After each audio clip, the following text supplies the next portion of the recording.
아멘. 귀한 찬양 감사합니다. 탈무드에 보면 이런 이야기가 있습니다. 사람의 머릿속에는 두 가지 방이 있다. 하나는 기억의 방이고 또 하나는 망각이라고 하는 방이다. 우리는 기억하고 싶은 것은 기억의 방 속에, 잊어버리고 싶은 것은 망각의 방 속에 집어넣는다. 그렇게 이야기를 해요. 이대로만 되면 얼마나 좋겠습니까? 근데 우리가 살다가 보면 꼭 잊어야 되는데도요, 꾸역꾸역 기억하고 두고두고 아파하는 경우가 있어요. 반대로 정말 이건 잊지 말아야 되는데 너무 쉽게 잊어버릴 때가 참 많이 있다는 거죠. 자, 오늘 본문에 보면 제자들이 그런 모습을 보여주고 있습니다. 정말 잊지 말아야 될 것, 이것은 쉽게 잊어버리고 쓸데없이 잊어야만 하는 것들만 붙잡고 씨름하고 있는 제자들의 모습이 오늘 성경에 나오고 있죠. 자, 오늘 본문이 포함되어 있는 이 마가복음 8장 1절부터 10절까지에 보면 오병이어 사건과 아주 흡사한 사건이 기록되어 있습니다. 이미 오병이어 사건은 앞에서 다루었기 때문에 비슷한 사건을 또다시 설교하기는 어려워서 건너뛰고 하지만 오늘 이 이야기까지 포함되어 있는 그런 본문이기 때문에 함께 좀 다루려고 합니다. 오늘 이 마가복음 8장 1절부터 10절까지에 보면 오병이어 사건과 굉장히 비슷하지만 조금 틀려요. 그래서 보리떡 숫자가 틀려가지고 어떤 신학자는 여기를 칠병이어 사건이다 이렇게 이야기를 해요. 보리떡 7개와 물고기 2마리 가지고 4,000명을 먹인 기적이 오늘 8장 1절부터 10절까지 기록되어 있는데, 어떤 학자는 이게 똑같은 사건을 2번 기록한 것이다 라고도 이야기하지만 그건 아닙니다. 기적이 일어난 장소도 다르고 대상도 다르고 이 기적을 일으켰던 매개체도 다르고 또 특별히 이 숫자가 달라요. 5개, 7개도 다르지만 기적을 처음 했던 이 군중들의 숫자도 5,000명, 4,000명으로 다르고 남은 광주리의 숫자도 달라요. 그렇기 때문에 아예 다른 사건이다라고 이제 학자들이 대부분 공통적으로 이야기를 하는데, 문제는 이것입니다. 왜 예수님께서 거의 동일한 기적을 2번이나, 그것도 오랜 기간이 지나서가 아니라 이 사건이 일어나고 얼마 지나지 않아서 똑같은 사건이 2번 반복되고 있는데 왜 이렇게 똑같은 사건을 2번씩이나 반복해서 기적을 행하고 있었을까?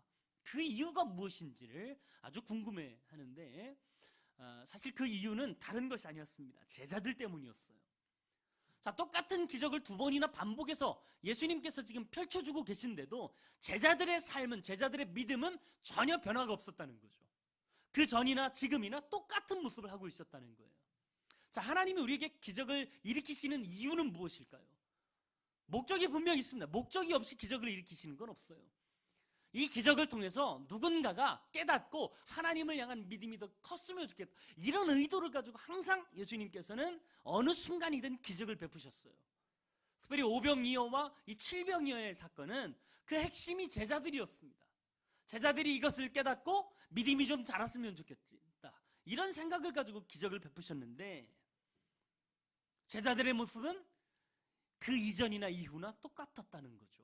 그래서 예수님이 지금 이 2번씩이나 반복하셨고 그 이후에 예수님께서 한탄하시는 모습이 오늘 성경에 기록되어 있습니다. 자, 13절 한번 보세요. 13절 보면 이 칠병이어의 사건 이후에 주님은 저희를 떠나 다시 배를 타고 올라서 건너편으로 가셨어요.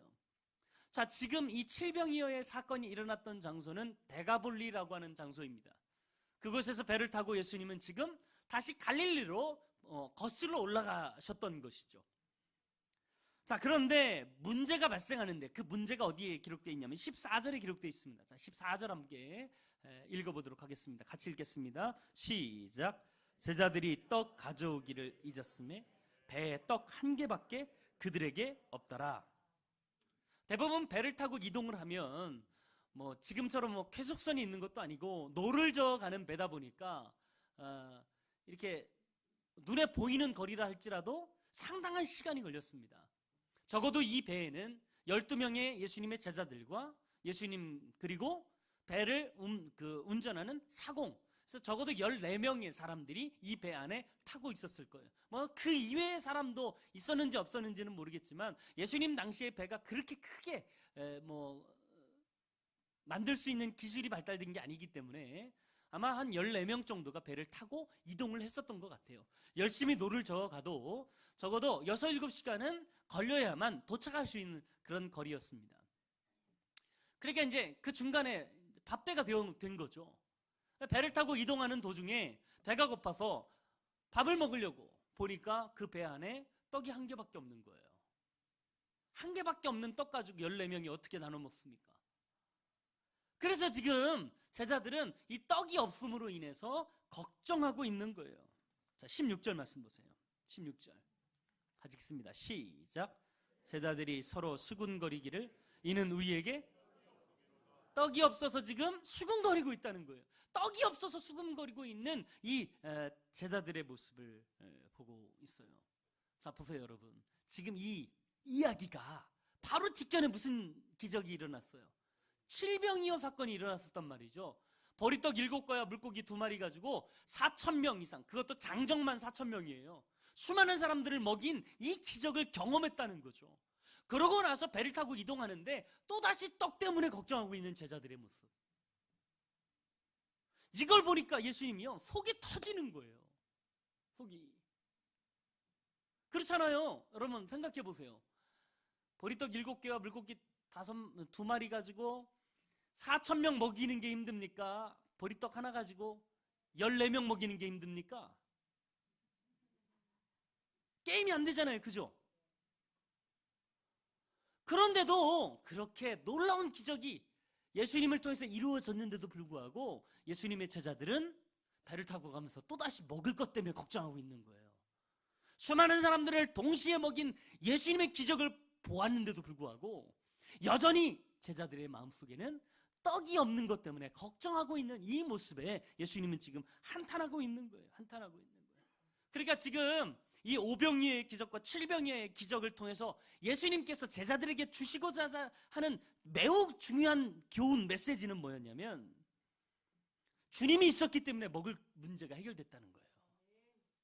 주님이 계셨기 때문에 문제가 해결되고 그들에게 놀라운 기적을 경험하게 했다는 거예요. 자, 예수님은요, 지금 이 시대에도 모든 문제의 해결자이신 줄 믿습니다. 우리가 어떤 고민과 문제를 갖고 있다 할지라도 그 문제와 고민은 주님 앞에 서면, 주님이 함께 하시면 다 해결될 수 있어요. 그런데 그 능력이신 주님, 이 땅을 창조하시고 말씀으로 이 땅을 이끌어 가시는 그 주님이 우리 가운데 계신데도 불구하고 여전히 우리는 지금도 걱정하고 근심하고 두려워하고 있진 않은가? 제자들이 이렇게 두려워 떨고 다시 그 떡 때문에 걱정하고 있는 이 모습이 오늘 우리의 모습이 아닌가? 사실 우리는 또 어떻습니까? IMF 때 경제 위기가 왔을 때요, 그렇게 힘들었잖아요. 근데 그때에도요, 하나님이 우리 붙들어 주셔서 망하지 않았습니다. 어려웠다 할지라도 하나님이 다시 일으켜 주셔서 우리가 이렇게 다시 한번 하나님 앞에 쓰임받는 그런 모습으로 서 있지 않습니까? 근데 그때 하나님이 나와 함께 하시고 내 인생 가운데 개입하셔서 내 인생이 이렇게 일어났었다면 나중에 다시 문제와 어려움이 생기면 어떤 마음을 갖고 있어야 돼요? 이번에는 하나님이 어떻게 역사하실까? 야, 진짜 기대되네. 할렐루야. 왜 또 어려움 주셔가지고 진짜 이런 마음이 있어야 됩니까? 아니잖아요. 적어도 그때 내가 믿었던 하나님이 지금 내가 믿는 하나님과 동일한 하나님이라면 그때 역사하신 분이 지금 역사 안 할 리가 없죠. 그러면 조그만 문제와 어려움 가운데 있을지라도 다시 주님을 향한 믿음으로 우리가 일어서야 된단 말이에요. 근데 여전히 우리는 또다시 걱정하고 근심하고 불안해하는 모습을 예수님 앞에 그냥 그대로 보이고 있는 그런 모습이 우리 가운데 있지는 않는가? 자, 이런 제자들, 다시 두려워하는 제자들에게 예수님은 뭐라고 얘기하십니까? 자, 17절 함께 보겠습니다. 17절 말씀입니다. 자, 시작. 예수께서 하시고 이르시되 너희가 어찌 떡이 없으므로 수군거리느냐? 아직도 알지 못하며 깨닫지 못하느냐? 너희 마음이 둔하냐? 지금 예수님이 이런 이야기 하시는 거예요. 내가 2번씩이나 오병이어 7병이어 기적을 통해서 너희의 먹을 것을 채워주었으면 적어도 나와 함께 있을 때는 먹을 거 걱정은 하지 말아야지. 예? 보리떡 하나 있다고요? 그거 갖고 누구 코에 붙일까? 배고파 죽겠는데 어떻게 할까? 이거 걱정은 하지 말아야 되지 않겠느냐는 거예요. 아직도 깨닫지 못하느냐는 거예요. 여러분, 이 깨닫지 못하느냐라고 했을 때 이 이야기가 단순히 제자들의 이 기억력에 관한 문제가 아니라는 거예요. 더 심각한 문제는 믿지 못하는 문제를 가지고 예수님은 지금 제자들을 나무라고 있는 거예요. 왜 아직도 예수님을 믿지 못하고 있느냐? 여러분, 정말 예수님의 이 기적 같은 이야기, 이 사건을 경험하고서도 제자들이 믿지 못하는 근본적인 이유가 무엇일까요? 이게 중요하잖아요. 똑같은 기적을 베푸시고 똑같은 은혜를 부으셨다면 믿어야 정상인데, 똑같은 기적을 연속해서 2번이나 경험했음에도 불구하고 그들이 믿지 못하는 아주 근본적인 이유는 딱 하나예요. 자, 15절에 그 이유가 나와 있습니다. 15절. 자, 같이 읽겠습니다. 시작. 예수께서 경고하여 이르시되 삼가 바리새인들의 누룩과 헤롯의 누룩을 주의하라 하시니. 자, 뜬금없이 예수님께서 여기에서 누룩에 관한 이야기로 이야기의 화제를 돌리십니다. 자, 여기서 말하는 이 누룩이라고 하는 것은 영향력에 관한 문제입니다.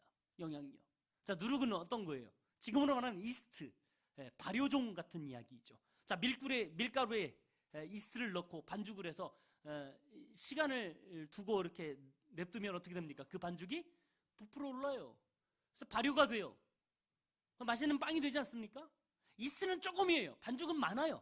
근데 그 조금인 이스트가 반죽에 들어가면요, 그게 확산되는 거예요. 전 반죽에 퍼져서 그 반죽 모두를 발효시키게 만든다는 거예요.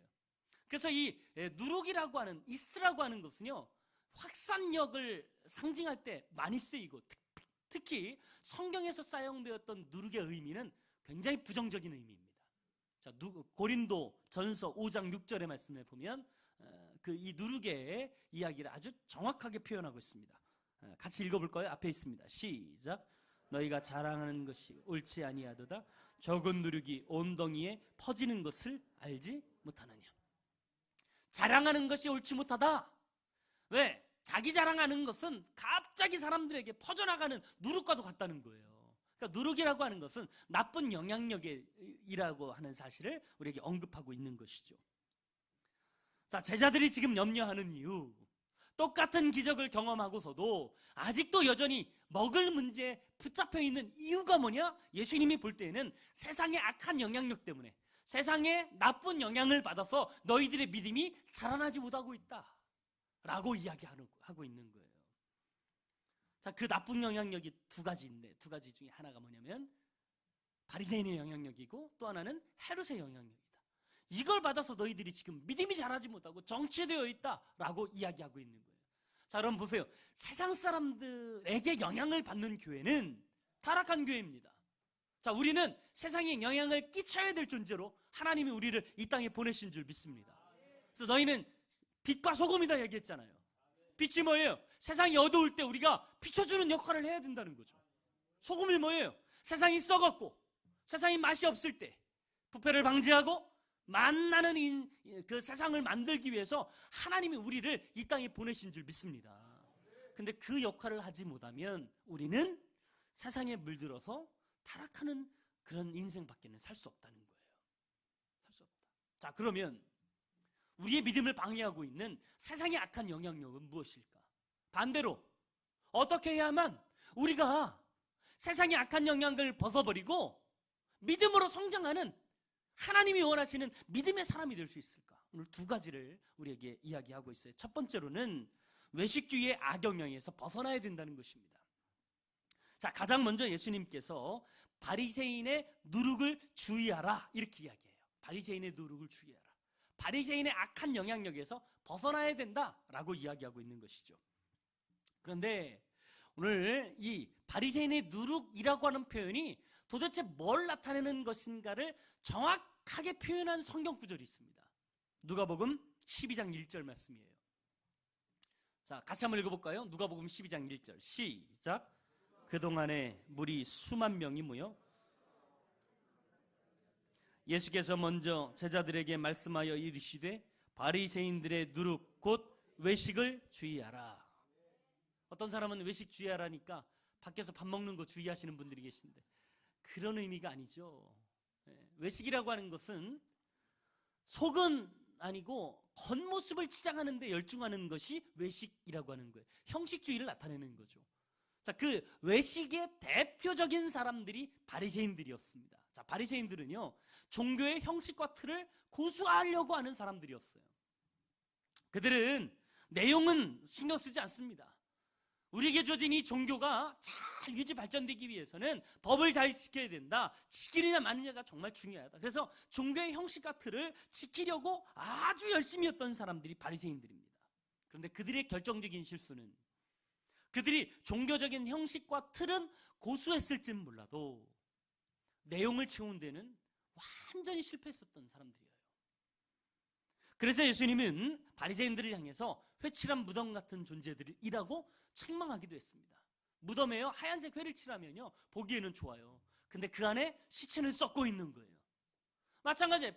이 바리새인들이 겉으로 보기에는 율법을 잘 지키는 것 같고 겉으로 보기에는 교회 잘 다닌 것 같고 믿음 좋은 것 같고 열심인 것 같은데 진짜 그 안에 신앙이라고 하는 것은 없는 사람들이에요. 그랬었단 말이죠. 그래서 예수님이 바리새인들을 향해서 굉장히 책망을 하고 있었다는 거죠. 자, 주님은 이 바리새인들의 신앙의 특성을 마태복음에서 이렇게 예리하게 지적합니다. 마태복음 23장 23절 말씀입니다. 화 있을진저 외식하는 서기관들과 바리새인들이여 너희가 박하와 회향과 근처에 11조는 들이되 율법에 더 중한 바 정의와 긍휼과 믿음은 버렸도다. 그러나 이것도 행하고 저것도 버리지 말아야 할지니라. 자, 지금 바리새인들의 이 외식에 대해서 이야기할 때 예를 든 것이 뭐냐면 11조에 대한 이야기예요. 그 당시에 예수님 당시에 열심 있는 신앙인들의 가장 중요한 특징이 뭐냐면 11조를 드리느냐 드리지 않느냐였어요. 바리새인들이요 11조 정말 열심히 드렸습니다. 그런데 오늘 예수님이 하셨던 이 말씀처럼 정의, 긍휼, 믿음 이런 거에는요 아무 상관이 없었어요. 그냥 열심히 11조 하는 일에만 목숨 걸고 살아가는 거예요. 지금으로 따지면 이런 이야기입니다. 주일 예배 열심히 잘 드립니다. 다른 예배도 열심히 드려요. 기도하는 일 정말 앞장서서 합니다. 봉사도 열심히 하고 사역도 열심히 하고 겉으로 보기에는 정말 훌륭한 사람인 것 같아요. 이것이 중요하지 않다는 이야기가 아닙니다. 이것도 중요합니다. 오늘 성경도 이야기하잖아요. 이것도 행하고 저것도 버리지 말아야 된다는 거예요. 여러분, 형식이 없으면 내용을 담을 수가 없어요. 그래서 내용과 형식은 항상 같이 가야 되는 거예요. 그 어느 것 하나도 버려서는 안 됩니다. 근데 바리새인들은 형식에 너무 치우치다 보니까 내용이 완전히 빠진 그런 인생이 되어버린 거예요. 사실 우리가 신앙생활하는 가장 중요한 목적이 무엇입니까? 예수 믿고 구원받는 거예요. 여러분, 영혼 구원만큼 신앙생활의 가장 핵심이 없어요. 이거에 없으면요 아무것도 아닌 거예요. 자, 구원받았다 했을 때 여러분 구원받았다는 것은요 신앙생활의 출발을 의미합니다. 내가 예수 믿고 구원받았으면요 그 다음부터는 이제 예수님과 함께 동행하는 삶을 살아야 되는 거예요. 예수 믿고 구원받았으면 영적으로는 어린아이예요. 어린아이가 해야 될 일은 자라나는 거예요. 예수님 닮아가야 됩니다. 그리스도의 장성한 분량에 이르기까지 성장해야 하는 것이 우리들의 목표입니다. 교회 와서 예배드리고 하나님의 말씀도 듣습니다. 은혜도 받아요. 근데 정말 중요한 것은요 그 다음이에요. 교회 와서 예배드려요. 근데 예배 시간 끝나는 것으로 축도로 예배가 맞춰지면 이건 진짜 예배가 아니에요. 하나님은 그걸 원하지 않으세요. 여기서 여러분이 예배를 드렸으면 이 예배의 에너지를 가지고 삶의 예배로 나아가야 되는 거예요. 설교 듣는 것 중요합니다. 말씀을 들어야 믿음이 생기니까. 근데 말씀 듣는 것만큼 중요한 게 뭔지 아십니까? 말씀을 들었으면 이제 그 말씀을 듣고 삶 속에서 그 말씀을 실천해 가야 되는 거예요. 이게 더 중요한 거예요. 자, 은혜 받잖아요? 은혜 받은 것도 중요하지만 더 중요한 것은요 은혜를 받았으면 이제 그 은혜가 나를 통해서 내가 통로로 되어서 세상 사람들에게 흘러가야 되는 거예요. 근데 우리는 어떻습니까? 예배 드리고 하나님의 말씀을 통해 은혜를 받았지만 예배가 끝나면 모든 것이 맞춰지는 거 아닙니까? 밥 먹고 식당에서 줄 섰는데 새치기 하면 화가 나죠? 그걸로 은혜를 다 쏟아요. 복잡한 주차장 빠져나가느라고 짜증이 납니다. 그냥 다른 사람 신경 안 쓰고 그냥 막 짜증을 부려요. 그러면서 은혜를 다 쏟아버리고 가요. 진짜 은혜 받았으면 은혜 받은 대로 살아내야죠. 네? 예배 드리는 것도 중요하지만 예배 드린 만큼 삶이 예배가 되도록 나아가는 것, 이게 진짜 중요한 거 아닙니까? 겉을 꾸미기보다 속을 채우는 것, 그것이 더 중요한 거예요. 네? 바리새인들의 영향 때문에 제자들은 그때나 지금이나 별반 다를 것이 없어요. 찬양을 합니다. 기도를 합니다. 열심히 말씀을 듣고 예배 드리는 것 같아요. 그런데 그들의 믿음은 예전이나 지금이나 똑같아요. 이유가 뭔지 아세요? 세상의 영향을 받아서 겉모습 치장하기에 바쁜 거예요.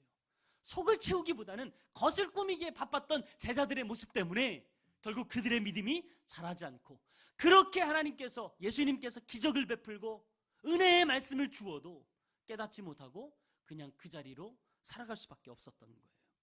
그래서 예수님이 지금 제자들을 향해서 뭐라고 얘기하십니까? 바리새인의 누룩을 죽이게 하라는 거예요. 네? 겉모습 중요하죠? 그러나 겉모습만큼 속을 채우는 것, 내용을 채우는 것도 중요하다는 사실을 예수님이 언급해 주고 있는 줄 믿습니다. 여러분, 예배 잘 드리십시오. 그러나 더 중요한 것은 삶이 예배가 되어야 된다는 거예요. 기도하십시오. 그런데 기도하면서 내가 원하는 것만 간구하는 기도, 거기에 머물지 말고 하나님의 뜻이 무엇인지를 분별하고 그 뜻에 나를 맞추어가는 그런 영적인 기도의 승리자가 저 여러분 되기를 간절히 바랍니다.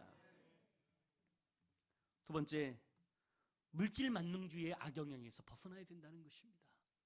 자, 예수님께서 바리새인의 그 누룩을 주의하라 하신 이후에 또다시 이어서 하신 말씀이 뭐예요? 헤롯의 누룩을 주의하라는 거예요. 헤롯의 누룩을 주의하라. 자, 15절 다시 한번 읽겠습니다. 15절 시작. 예수께서 경고하여 이르시되 삼가 바리새인들의 누룩과 헤롯의 누룩을 주의하라. 할렐루야. 바리새인들의 누룩과 헤롯의 누룩을 주의하래요. 근데 오늘 이 본문과 똑같은 사건을 기록한 마태복음 16장에 보면 거기에는 바리새인들과 사두개인의 누룩을 주의하라 이렇게 기록하고 있어요. 자, 왜 똑같은 사건에서 바리새인과 헤롯의 누룩을 주의하라고 했던 마가복음과 마태복음에서 왜 이 헤롯을 사두개인으로 바꾸고 있습니까? 사실 헤롯과 사두개인은요, 한 통속이에요. 자, 헤롯은 어떤 사람입니까? 로마에서 팔레스타인 지역을 다스리도록 파견한 지도자가 헤롯이었어요.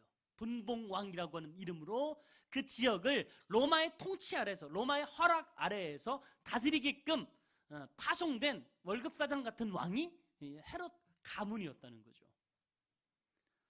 자, 그들은 대대로 욕심이 많았던 사람들입니다. 특별히 물질적인 욕심이 굉장히 많았어요. 그래서 그들은 백성들에게 세금을 과도하게 매깁니다. 로마에서는 한 사람당 2만 원씩 받아라. 그러면요, 이 헤롯이 4만 원씩 걷는 거예요. 그리고 2만 원은 내 거, 2만 원은 로마 거. 그러니까 공개적으로 돈 욕심을 냈던 사람이 헤롯입니다. 뿐만 아니죠, 뒤로 얼마나 많은 뇌물을 받아 챙긴지 몰라요. 관직을 이용해서 청탁으로 뒷돈을 받은 게 엄청 많아요. 그래서 헤롯이라고 하면 대부분 물질 만능주의의 대명사라고 할 수 있어요. 자, 바리새인들과 함께 쌍벽을 이루었던 그 당시 대표적인 종교 계층이었던 사람이 사두개인들입니다. 사두개인들은 제사장 가문이었어요. 이들은 처음부터 종교에는 관심이 없었습니다. 어떻게 하면 나라가 망한 이 시대에 돈을 많이 벌 수 있을까? 돈만이 살 길이다. 그리고는요, 그 당시에 이 헤롯 대왕과 결탁을 해서 예루살렘 성전을 중심으로 했던 모든 이권에 개입해서 돈을 벌기 시작합니다. 성전세를 낼 때 성전에 세금을 내는 돈을 바꾸도록 해요. 그러면서 거기에서 엄청난 환차액을 배당을 받았고, 그리고 제사를 드리기 위해서 자신이 가져온 그런 양과 염소들은 제사에 쓰일 수 없다고 이야기를 하고, 거기에서 판매되는 것만 가지고 제사를 드리게 만들어요. 그러면서 엄청난 이익을 챙겼던 사람들이 사두개인들이었어요. 그러니까 헤롯도 사두개인들도 물질 망능주의의 대명사라고 할 수 있는 거예요. 물질이 다인 거예요, 이 사람들에게는. 자, 왜 예수님께서 지금 제자들에게 헤롯의 누룩을 주의하라 그랬냐면, 제자들이 꼭 이런 모습이었단 말이죠. 그렇게 기적을 보여주고 은혜를 보여주어도 제자들의 눈 속에는요, 물질적인 것밖에는 보이지 않았다는 거예요. 자, 15절에 예수님께서 바리새인들의 누룩과 헤롯의 누룩을 주의하라 라고 이야기했더니, 자, 그 이야기를 들은 제자들의 반응이 어떻습니까? 자, 16절 말씀 보세요. 자, 16절 시작. 제자들이 서로 수군거리기를 이는 우리에게 떡이 없음이로다. 할렐루야. 완전 동문서답 아닙니까? 자, 예수님이 지금 바리새인의 누룩을 주의해라, 헤롯의 누룩을 주의해라, 이야기가 얼마나 의미심장한 이야기입니까?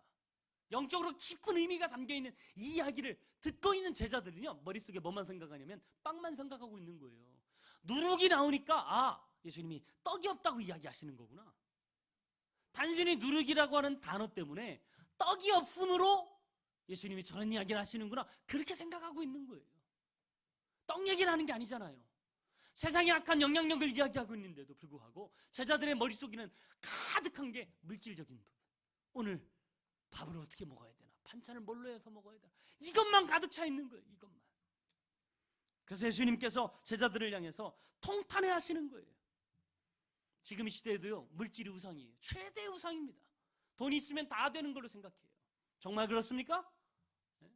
심지어는 이게 교회까지 다 들어와가지고 교회에서도 물질 만능주의가 판을 치고 있어요. 돈이면 다 되는 줄 알고 살아가고 있고, 하나님보다 이 돈이 더 먼저 보이는 시대가 지금 이 시대예요. 물질도 필요합니다. 성경도 그걸 부정하진 않아요. 그러나 물질은 우리가 숭배해야 할 대상이 아니고, 물질은 우리가 다스려야 될 대상이에요. 할렐루야. 물질을 다스리지 않으면요, 점점 물질이 우리를 집어삼킵니다. 그러니까 여러분, 물질 때문에 부모도 죽이는 세대가 지금 이 시대 아닙니까? 학벌 좋은 사람들이 왜 유산을 누리고 자기의 부모를 죽입니까? 인간 같지도 않은 이런 일들이 비일비재하게 우리의 삶 속에서 나타나고 있어요. 왜 그렇습니까? 물질이 우상이 되어버렸어요. 물질이면 다 돼요. 물질이 결국 우리의 인생의 가치를 논하는 그런 시대가 되어버리고 말았다는 거예요. 여러분, 이렇게 하다가는 결국은 망한 인생을 살 수밖에 없어요. 그러면 어떻게 해야 우리가 물질을 다스리는 삶을 살 수 있을까? 우리가 물질을 극복하고 사는 아주 중요한 바로미터가 뭐냐면 헌금입니다. 우리가 정말 물질 만능주의를 극복했다면 우리의 헌금 생활이 나타나야 된다는 거예요. 그것으로 나타나야 된다는 것입니다. 물질적으로 헌신하지 못하는 것은요, 아직도 우리가 물질에 미련이 남았다는 거예요. 다른 것은 다 헌신하는데 물질만 안 됩니까? 그러면 아직 물질의 노예로 살고 있다는 증거예요. 감리교를 창시한 요한 웨슬리 목사님은요, 뭐라고 얘기했냐면, 나는 주머니가 회개하지 않는 사람의 회개는 신용하지 않는다. 진짜 회개했다면 주머니부터 회개돼야 된다는 거예요. 예수 믿고 구원받아서 회심을 경험했다면 이제 그 사람의 삶에 경제적인 부분에 그것이 열매로 나타나야 된다는 거예요. 지금까지는 나를 위해서만 돈을 써왔다면 이제는 하나님의 영광을 위해서, 진짜 불쌍하고 어려운 이웃들을 위해서 물질이 쓰여지는 그곳까지 가야 진짜 회개가 되었다는 거예요. 그렇다면 어떻게 해야 우리가 이 시대에 물질 만능주의를 극복하고 믿음의 삶을 살아갈 수 있을까? 예수님이 원하는 삶을 살아갈 수 있을까? 답은 딱 한 가지예요. 물질이 아니라 물질의 주인이신 주님을 바라봐야 될 줄 믿습니다. 예수님은 당신의 제자들이 물질 앞에 굴복하고 쩔쩔매고 있는 그런 모습을 보면서 안타까운 마음이 금할 길이 없었어요. 자, 헤롯의 누룩, 이것을 어떻게 경계하라고 말씀하고 계시는데도 제자들의 눈에는요, 떡밖에는 보이지 않았어요. 자, 그때 예수님께서 답답한 심정으로 뭐라고 얘기하십니까? 자, 18절 말씀입니다. 마가복음 8장 18절 같이 읽습니다. 시작. 너희가 눈이 있어도 보지 못하며 귀가 있어도 듣지 못하느냐? 또 기억하지 못하느냐? 할렐루야. 제자들이 보아야 할 것은 떡이 아니었어요. 예수님이었어요. 예수님과 함께 하면, 예수님이 나와 함께 계시면 떡의 문제는 아무 상관도 없는 거예요. 아니 5천 명도 먹이고 2만 명도 먹인 주님이 아니 뱃속에 있는 그 사람들 못 먹이겠습니까? 네? 근데 제자들의 눈에는, 제자들의 시선의 끝에는 떡이 있었으니까 그것이 걱정거리로 다가온 거예요. 여러분, 여러분의 시선의 끝에는 누가 계십니까? 정말 주님이 계셔야 될 줄 믿습니다. 여전히 문제를 바라보고 여전히 물질을 바라보고 있다면 끊임없이 여러분 마음속에는 또다시 걱정, 근심이 쌓이는 거예요. 주님이 우리와 함께 하시는데 그게 무슨 걱정이에요? 제자들에게 함께 하셨던 예수님이 어떤 예수님이에요? 창조주 예수님이세요. 그 수많은 사람들을 먹이고 배불리고 그리고 12광줄이나 남게 했던 분이 예수님이세요. 떡이 한 가만 있으면 어때요? 2개만 있으면 어때요? 주님이 역사하시면 다 해결되는데, 정말 중요한 것은 내가 어디를 바라보고 있느냐가 중요한 거예요. 물질 바라보지 말고 물질의 주인이신 주님 바라보고 사는 저 여러분 되기를 간절히 바랍니다.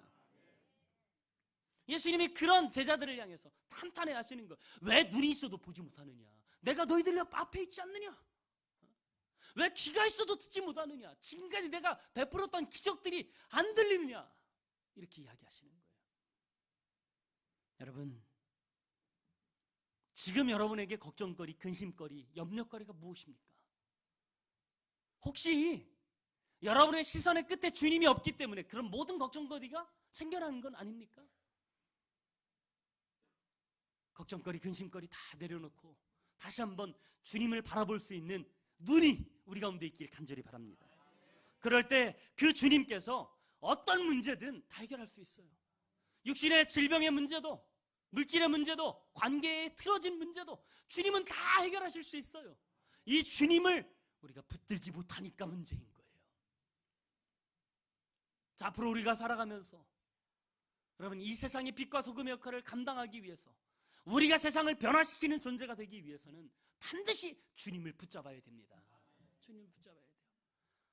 내가 능력이 있어서 세상을 바꾸는 건 아니에요. 주님이 나와 함께 하시니까 내가 이 세상을 바꿀 수 있는 힘과 능력이 생기는 거예요. 절대 주님 없이는 우리의 힘은 부족하다는 사실 믿고 오늘도 주님과 손 붙잡고 믿음으로 나아가는 저 여러분 되기를 간절히 바랍니다. 오늘 찬양 하나 하길 원합니다. 왜 슬퍼하느냐? 왜 걱정하느냐? 뭘 두려워하느냐? 아무 염려 말아라. 오늘 이 찬양이 오늘 우리에게 주시는 고백이 되길 간절히 바라고, 이 찬양을 통해서 다시 한번 우리의 시선이 주님께 고정되길 간절히 바랍니다.